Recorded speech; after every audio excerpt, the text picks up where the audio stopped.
बिहार में पहली बार भारतीय जनता पार्टी का कोई नेता मुख्यमंत्री बनने जा रहा है। 14 अप्रैल को नीतीश कुमार ने मुख्यमंत्री पद से इस्तीफा दे दिया और भारतीय जनता पार्टी के सम्राट चौधरी को विधायक दल का नेता चुन लिया गया।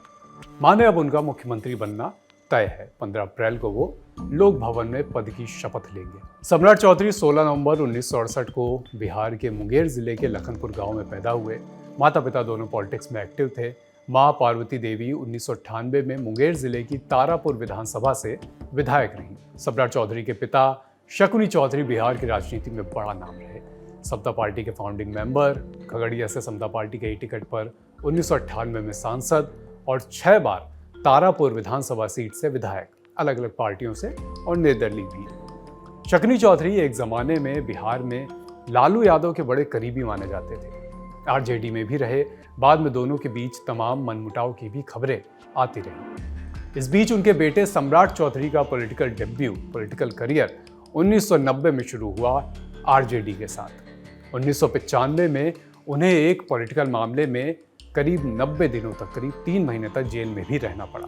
ये मामला था जब बिहार में बड़े कांग्रेसी नेता सच्चिदानंद की हत्या की गई थी और उसके आरोप में सम्राट चौधरी को जेल जाना पड़ा था 90 दिन।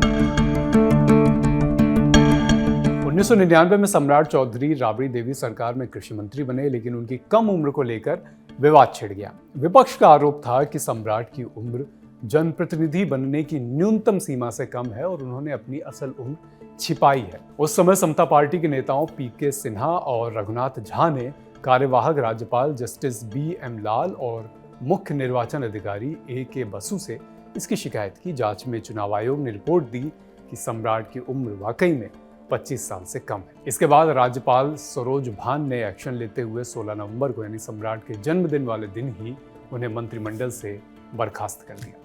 हालांकि सम्राट चौधरी ने दावा किया था कि वो 31 वर्ष के हैं। उन्होंने कहा भी था कि मेरे माता पिता अगर कहते हैं कि मैं 31 साल का हूँ तो मैं 31 साल का हूँ।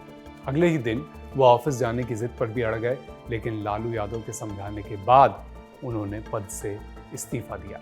उस साल उन्होंने 31 साल वाली 31 मोमबत्तियां जलाकर अपना जन्मदिन भी मनाया था, केक काटा था, जो काफी चर्चा में रहा।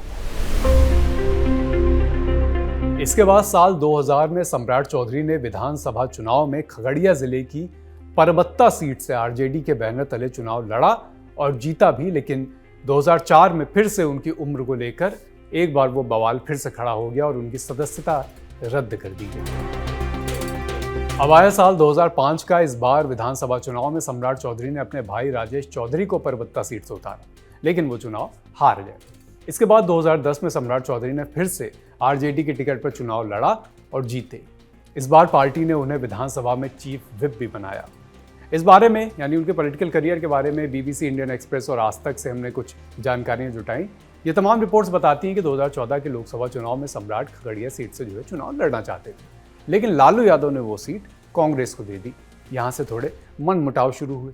नाराज सम्राट चौधरी ने आरजेडी में कर दी बगावत। उस समय उन्होंने दावा करा कि उनके पास 22 में से 13 विधायकों का समर्थन है। 22 में से 13 विधायकों को अपने साथ उन्होंने ले लिया, जो बाद में वापस लालू की पार्टी में चले गए। लौटे हुए विधायकों ने सम्राट चौधरी पर धोखा देने का आरोप लगाया कि सम्राट ने उनसे गलत कागजों पर धोखा देकर दस्तखत करा लिए और दल बदल का झूठा दावा किया। इन्हीं सब के चलते सम्राट की विधानसभा की सदस्यता भी उस समय चली गई। आरजेडी में बगावत के इस फेल्ड अटेम्प्ट के बाद सम्राट चौधरी जनता दल यूनाइटेड में, यानी JDU में शामिल हो गए। मई 2014 में राज्यपाल ने उन्हें विधान परिषद में नामांकित किया और जून में जीतन राम मांझी सरकार में वो नगर विकास और आवास मंत्री बन गए। इसके बाद 2017 में आया वो साल जब सम्राट चौधरी की भारतीय जनता पार्टी में एंट्री हुई। 2018 में उन्हें बिहार में बीजेपी का उपाध्यक्ष बना दिया गया और फिर 2020 में बीजेपी ने उनको MLC बनाकर विधान परिषद भेजा। इसके बाद बिहार सरकार में पंचायती राज मंत्री भी वो बने, लेकिन 2022 में जब नीतीश कुमार और भारतीय जनता पार्टी के रास्ते अलग हुए, सरकार गिरी, तो उनका मंत्री पद भी चला गया।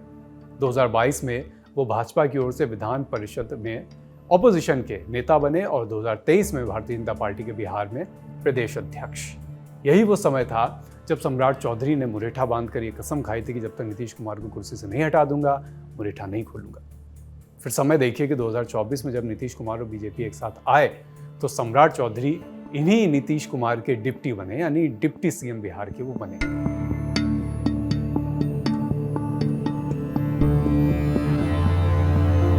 फिर 2025 का साल आया, बिहार में एक बार फिर विधानसभा चुनाव हुए, लेकिन इस बार के चुनाव नतीजों ने सबको चौंका दिया। पहली बार बिहार में भारतीय जनता पार्टी ने सम्राट चौधरी की अगुवाई में कह सकते हैं सबसे ज़्यादा सीट लेकर भारतीय जनता पार्टी आई।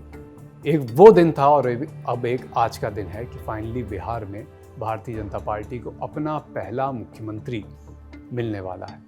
सम्राट चौधरी अब नीतीश कुमार की कुर्सी संभालेंगे, जो इतने करीब 2 दशक से नीतीश कुमार के पास जो कुर्सी रही, और वही नीतीश कुमार जिनके लिए कभी सम्राट ने कसम खाई थी कि जब तक इन्हें कुर्सी से नहीं हटा दूंगा अपने सर से मुरेठा नहीं खोलूंगा, वही नीतीश जिनके साथ सम्राट चौधरी ने बतौर डिप्टी काम करा, डिप्टी सीएम बने नीतीश के सीएम रहते हुए।